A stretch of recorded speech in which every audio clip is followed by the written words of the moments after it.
Hi, I'm Mel, And I'm Janelle, and this is the Murder Mamas. the Murder Mama. Welcome. Welcome. Don't sound so sad. I'm so sad. We're talking about a pretty rough case tonight. But I did want to say something before we dive in. There have been a couple case requests that I've noticed on our social media accounts.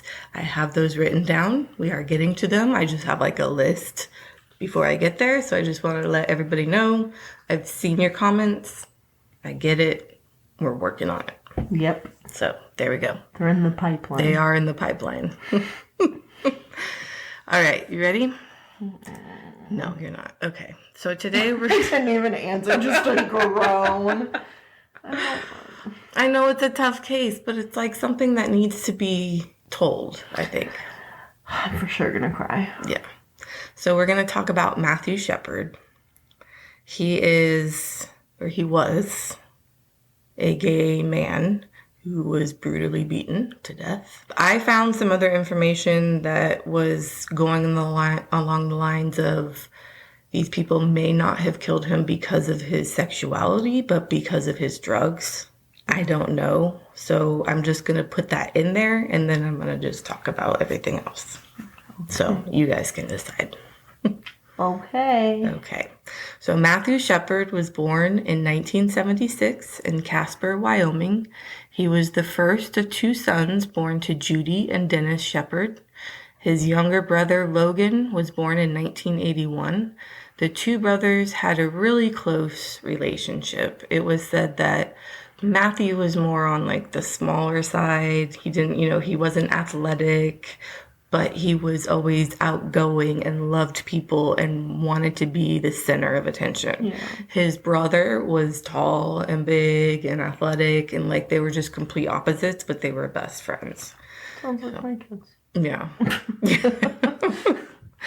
So Matthew attended Crest Hill Elementary School and then went on to Dean Morgan Junior High School and then Natrona County High School for his freshman year through junior year. As a child, he was friendly with all of his classmates, but he was targeted and teased due to his small stature. How tall was he? I think he was like 5'2" or something, 5'3", No. 5'4". No? I don't know. I thought it was 5'6", but... No, I think it's smaller than 5'6". But like the other guys that are involved in this, they don't look very big either. Like, okay, so I don't understand what that deal is, but... So he kind of went and developed an interest in politics at an early age and decided he kind of wanted to take that career path. 5'2"? 5'2", yeah, he was on the shorter side. Mm-hmm. But then if you look at the guys who are involved in this, they don't look very big either. They look like little pieces of shit. He weighed 105 pounds. Yeah, he's very small. In the summer of 1994, Shepard's parents... got a call for his dad to work in Saudi Arabia. So I think something to do with the oil. I don't know. I could be wrong. No, it's if you're going to Saudi Arabia, it's likely oil. I think they were well off. So it's oil. Yeah, they went to Saudi Arabia and they realized that there was no American school in Saudi Arabia. So they sent him to an American school in Switzerland, from which he graduated in May of 1995. God, imagine how hard that would be. I know. To, like, be a senior in high school and, like, okay, we're moving to... From Wyoming. From Wyoming to the Middle East. Right. And then, like, oh, actually, we can't do anything in the Middle East, so we're going to send you to Switzerland to go to school. But, like, his parents were always like, we wanted them to travel. We wanted them to see other cultures. I think they had traveled a lot. Like, I think he was kind of used to it. He liked it. But, I mean, still... It's still hard. School. Oh, yeah, for sure. That's got to be rough. They have a grandparent in Wyoming they could have stayed with for a year. Right. It's true. Did he seem to care or not really? I think he liked was, it. Friendly and outgoing. Yeah, he was just like, he just fit in wherever he went. Kind of like, he was just... Like a little chameleon. Yeah. So he participated in theater and took German and Italian courses there. And then he became a first-year political science major at the University of Wyoming in Laramie. with a minor in languages and was chosen as the student representative for the Wyoming Environmental Council. I just want to say, yes, the fact that we don't speak multiple languages from childhood is so embarrassing. It is for us. All of Auntie's family is from Finland, and his cousins all speak Finnish, English, Italian, Swedish, some of Spanish. And I'm like, I can do English. Barely. Barely. Words are hard. I barely can do English. No, it's true. I know. It's bad. I was like, should we move to...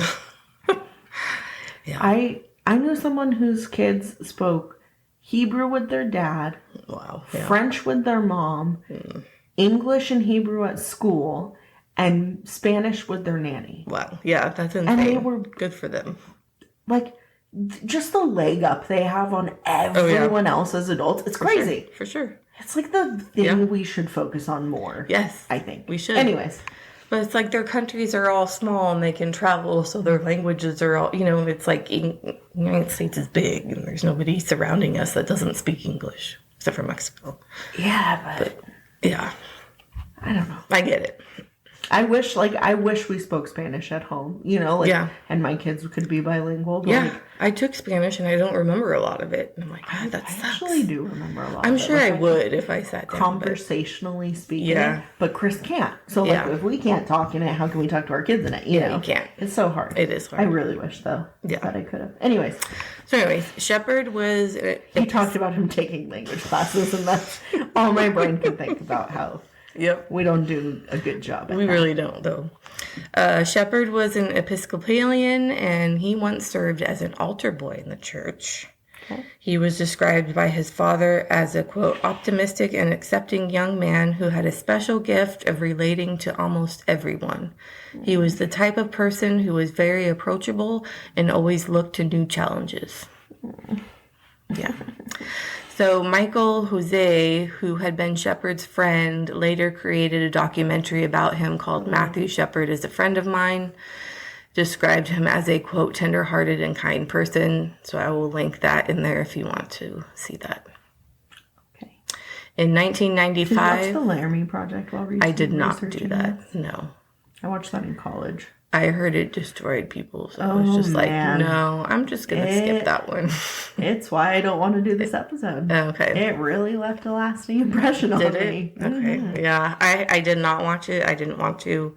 I'll link that one as well, but I didn't get there. No. You should. I feel like you should experience it. I wanted to, but I just wasn't. I was like, I'm in a better mood this week, so I'm not going to bring me back down like I was last week, and we're just going to skip that one.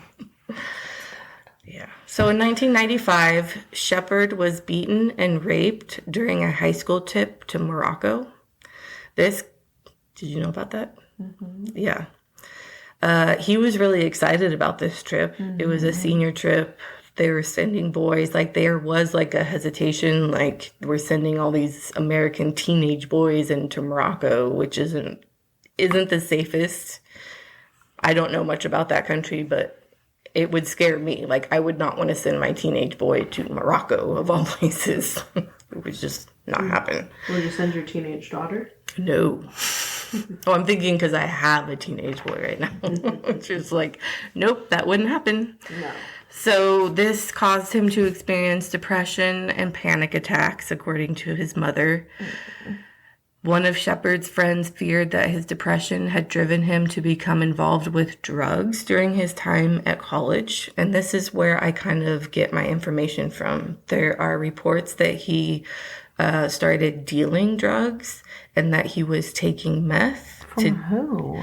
There's several different articles that reference it, and there's a writer who's a published writer who writes lots of books that wrote a book about Matthew Shepard, the true story or whatever, and all of his conclusions from people that he was talking to said that they didn't think it was a hate crime for a sexual hate crime. It was he had drugs in his house, and that's what they were after. I call bullshit. So No, because I haven't heard that in any other podcast, but I have seen articles. I'll link those too. You can decide if, that's the case.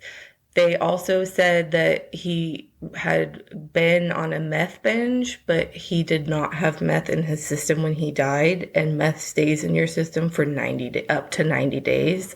So I'm going to assume that he wasn't doing meth at his time of death.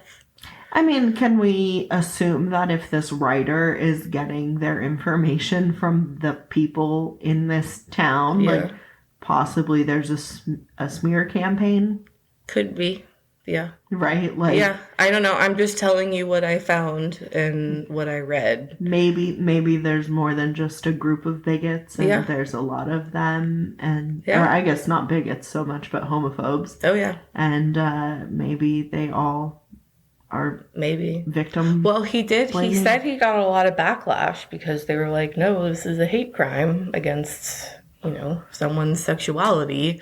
So, and he was like, "I'm not trying to get any back. I'm just trying to write the book that I researched and interviewed people with. So I just want to put that out there. It's out there." Yeah, I don't know. You decide. But I decide. He did not have meth in his system at the time of death. So that doesn't sound like he was on a meth binge. Right. Like, that's a pretty definitive answer there. It's true. So multiple times Shepard was hospitalized due to his clinical depression and suicidal ideation. On the night of October 6, 1998, Shepard was approached by Aaron McKinney and Russell Henderson at the Fireside Lounge in Laramie. All three men were in their early 20s. McKinney and Henderson offered to give Shepard a ride home. It wasn't unusual for Matthew to be in the bar by himself. There was a lot of times that he would just go and have a drink and then go home. Like, that was just his thing. Yeah. Like, he liked to do that. So this was just another one of those times. He had been in a meeting with the LGBTQ community doing something beforehand, and nobody else wanted to go get a drink. So he was like, well, I'm just going to go get one drink before I go home. Okay. So that's why he was in the bar. The other two, Aaron and Russell, they, piece of shit, were sitting, a couple seats down, and they had to pay for their pitcher of beer with change, like dimes and quarters. So you can kind of tell, like, they don't have a lot of money. They're probably not the best people. Man, like, I hate to do but... Well, they don't hold down full-time jobs. Yeah, that reminds me of, like, being a little kid and, like, looking for change in couch cushions to, like, buy an ice cream. Right. Like, that's from the ice cream truck, yeah. Yeah, like, that's some childish. Yeah, so, I mean, you can, like, I think they were roofers. They didn't hold it down for it was, like, hit and miss with them. So, they're not not the best. They're not upstanding members of society. Upstanding members. On the other hand, Matthew did look like that. Like, he was dressed nice. He was put together. He held a job, and he looked like a normal... like most drug meth addicts are. Exactly. Or drug dealing meth addicts are. Not that there's any stereotypes here, but like... Yeah. Okay. So... I feel like you've already made your opinion on that. Oh, for sure. Okay. McKinney and Henderson offered to give Shepard a ride home. They said that they were acting, like, pretended that they were gay also. I've read stories on that part. Or they just kind of offered him a ride home. And they were thinking, like, hey, we can get him in the car. We can rob him. And then they were like, we can rob him at his house, too, if we get his address. So that's where, like, the meth thing came in play, was that he had some at his house. It was $10,000 worth of meth that he was supposed to deliver to these places. So they knew that he had that in his house. This is what the guy said. Dude. So I don't know. I don't believe... It's a full book. I didn't read the book. I didn't buy the book because... I don't believe any of that. Okay. Like, So he's this drug dealer, but they have to ruse him to get a ride home from a bar. Yeah. To steal his money that they know he has. Like, yeah. That makes not a lot of logical sense. No, it doesn't. Right? Like, yeah. Couldn't they, like, if they knew he was a drug dealer, like, couldn't they have, I don't know, followed someone on a drug deal? Right. Or, like, I don't know how many people live in Laramie, Wyoming, but I don't believe it's a lot. No. I'm just going to go out on a limb. Like, there can't be that many drug dealers. I wouldn't think so. They would probably know him. Yeah.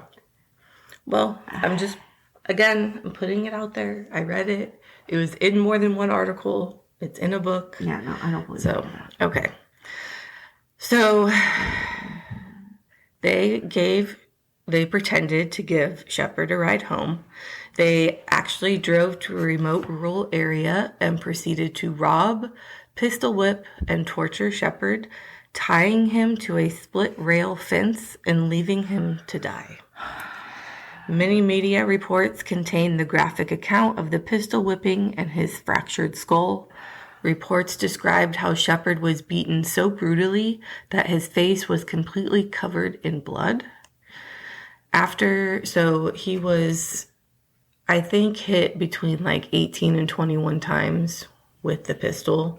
He was also kicked between the legs several times. He was tied, his hands were tied behind his back and then tied to the fence. So it looked like he was like a scarecrow just hanging from the fence. It was cold. This is in December. So there was snow, freezing temps, and he's just left there to die. So after attacking Shepard and leaving him tied to the fence in near freezing temperatures, which I think they both thought that he was dead or like on the verge of dying, that he would not survive the night. So they just left. McKinney proceeded to pick a fight with two men, 19-year-old Emiliano Morales and 18-year-old Jeremy Hera. They were out causing a ruckus. I think they were slashing people's tires. Oh, great. And so they were out there doing shit. And then McKinney and the other Henderson get there and they start fighting with them. I don't know why or how, but the fight resulted in head wounds for both Morales and McKinney. The police arrived at the scene of the fight and all of the boys just went off running in different directions. So one cop arrested and caught Henderson and decided that he needed to search McKinney's truck because Henderson was all bleeding. And they were like, what is going on? So they searched inside the truck and found the blood-smeared gun along with Shepard's shoes and a credit card. So they call in, what the fuck is this? Mm-hmm. We have a bloody gun and all this kind of stuff. Yeah. So I think the cops speak to Henderson and then they let him go because they somehow end up back at their house with their girlfriends, and they were trying to get their girlfriends to give them an alibi for the night, saying that they were like at home watching movies with them the whole time. One of the guys had a kid with his girlfriend, so that's kind of scary.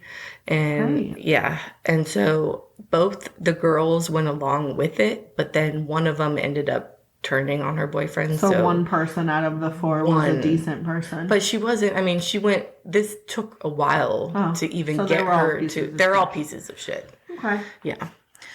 So while McKinney and Henderson finally, they get them and they figure out that these people are connected to Shepard. I don't like. Did you already talk about how they thought he was a scarecrow? Oh, so no, I haven't gotten there yet. Sorry. Yeah. That's the thing that was just Yes. No, I haven't gotten there. It's in my mind forever. Yeah. So while McKinney and Henderson admit to killing Shepard, both men and the man who prosecuted the case now say the real story is not what it seemed. Many area residents were shocked that the crime was committed by two young men from their community, but both McKinney and Henderson came from classically troubled backgrounds. So there are, I don't know, that's what it said in the article. I don't know what the fuck that means. Bad parents, yes. Alcoholic well, parents. Henderson was born to a teenage alcoholic and was raised without a father. He says he saw his mother being beaten up by a series of boyfriends, some of who also assaulted Henderson. McKinney's childhood was less than picture perfect as well. His father was a long-haul trucker, was rarely home, and eventually divorced McKinney's mother, a nurse who later died as a result of a botched surgery. Oh, Jesus. McKinney received a malpractice settlement of nearly $100,000 after his mother's death, and he says he spent most of that money on things like cars and drugs. This is where it ties in to him being involved with Matthew and the meth, according to these articles. They hook up and they sell each other drugs, and so that's how they knew about each other.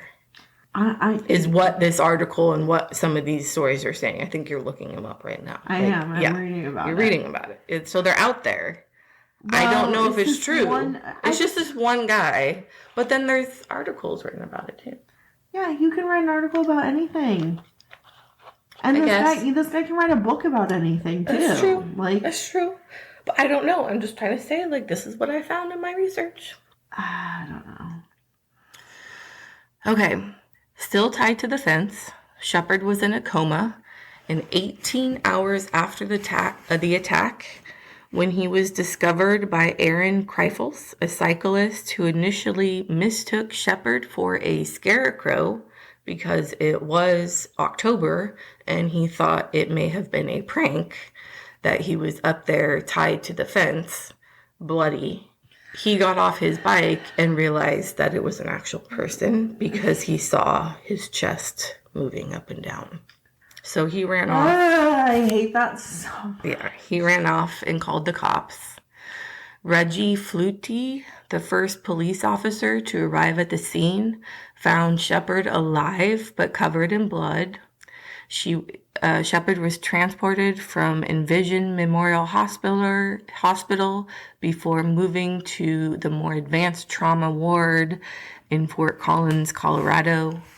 He had suffered fractures to the back of his head and front of his right ear.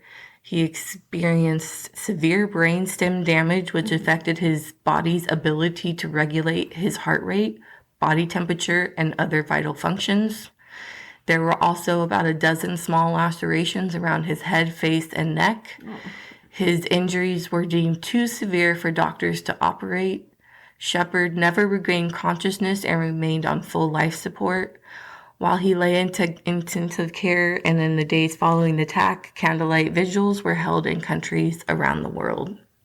So this went globally. Correct me if I'm wrong, but weren't his parents not living in Wyoming? His parents were not in Wyoming. They were still in Saudi Arabia. It took them 36 hours to get home. I can't imagine. They went straight to the hospital, and they did arrive there before he passed away. So they were all with him when he passed. Shepard was pronounced dead 6 days after the attack at 12:53 a.m. on October 12th, 1998. He was 21 years old. And I forgot to say, when the cop went to find him, because she couldn't drive up to the fence, so she's walking up, and then she's realizing the severity of his condition, and she gets up there, and the only way she could tell it was a person, because he had tears running down his face, and that's where the blood had gone away. So his face was all blood except for 2 lines on his face where the tears had been dripping down. So on April 5th, 1999, Russell Henderson pleaded guilty to murder and kidnapping and agreed to testify against McKinney in exchange for being spared the death penalty. He got 2 consecutive life sentences. McKinney's lawyers maintained that robbery was the lone motivation, although they did propose a, quote, temporary insanity scenario claiming that the killer experienced, quote, a gay panic and was not responsible for his actions. The judge tossed that idea out quickly.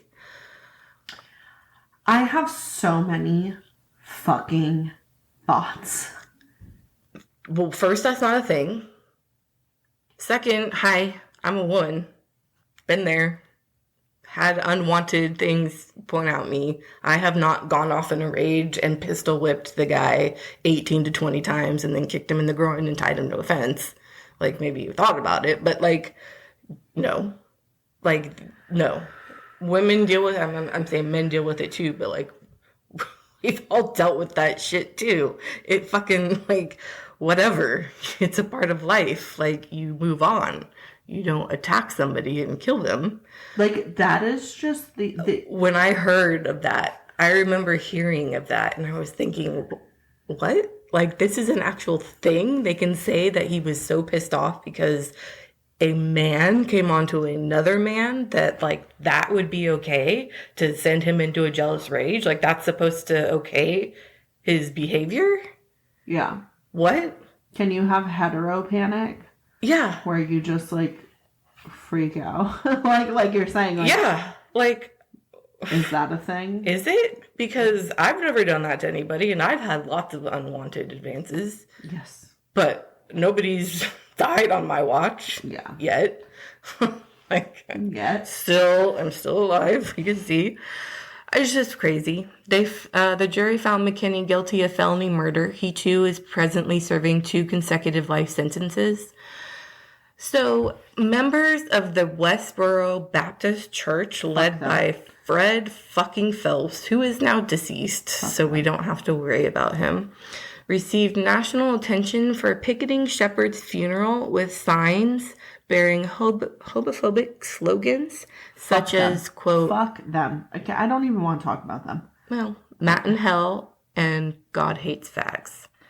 He also has his, like, followers outside of veterans funerals and says, like, God loves dead veterans or something like that. Like, this guy's a piece of fucking shit. It's not a church. I don't understand. Like, I don't know enough about what they believe, but, like,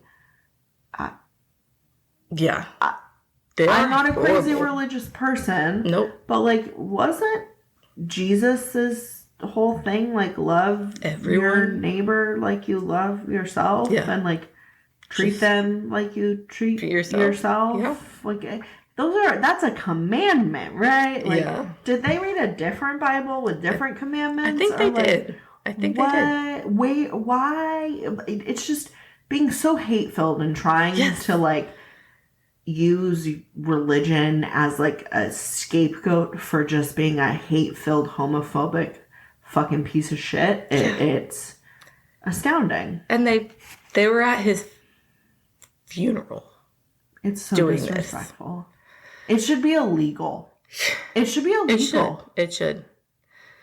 So I'm not kidding. Like, that should be illegal. That's so fucking disrespectful to that family. Like, it is. Regardless of your beliefs, that should be illegal. Did people? I hope motherfucking people protested at that motherfucker's funeral.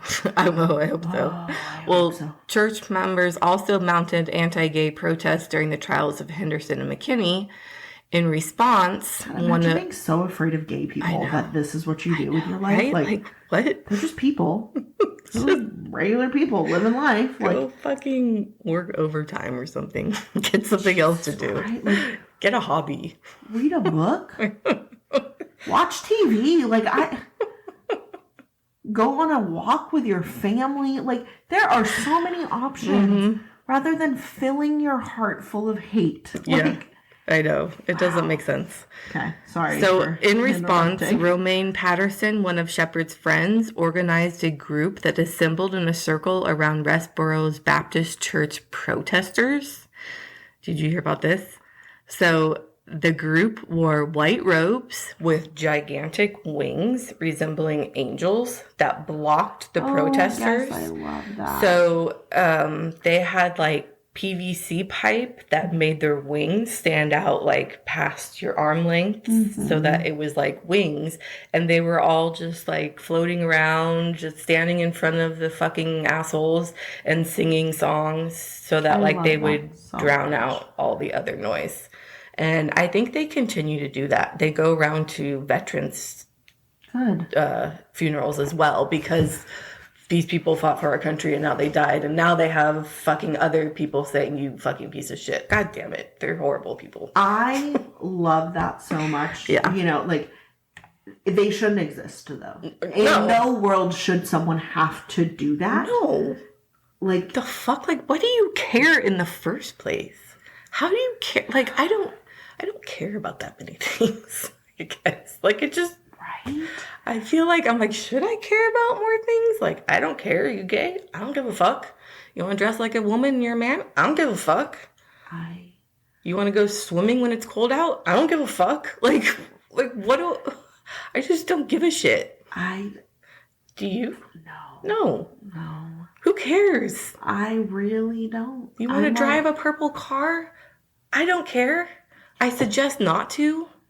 I see a purple Audi driving around, you know, and I'm like, everybody knows it's you. Like, that's what I would like tell my kids, like, never get a car that stands out because, like, in this small community, everyone's going to know it's you. So, but if you want to drive a purple Audi, drive a purple Audi. I don't give a shit. It's not my car.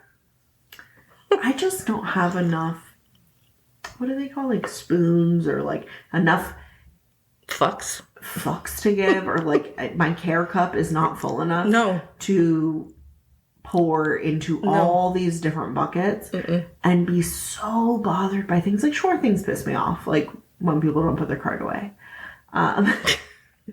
things like that. But like, I'm just gonna grumble under my breath like, you should really put your card away. But, like, I'm not gonna do anything else. Like, I truly cannot imagine being so filled with hate and so miserable. Like, you must be such a miserable fucking person. Yeah, I don't know how she would live. Like, it's horrible. And the fact that no one around you, like you've just surrounded yourself with like an echo chamber of everyone who believes the same thing as you, and not a single person is willing to dissent and be like, maybe that's not in the best taste. Yeah. And like, that I also can't imagine. Like, I would hope that if I was like, hey Mel, I'm gonna go protest this fucking funeral, you'd be like, bitch, stop. Like, no, you're not. Yeah, like, full stop. Absolutely not. Absolutely not. I will slash your tires. I say, like, they're a cult because it's a cult. It's just 100% a cult. I believe that. Yeah. It's not a church. Fuck that. Okay, we're spending a lot of time talking about them. But I have so many thoughts about them.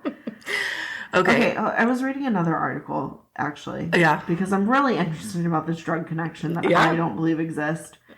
And, I mean, the detectives who worked on it said this, quote unquote, no evidence that they knew each other. If someone saw them both at a gathering or a party, I guess that would surprise me a little bit.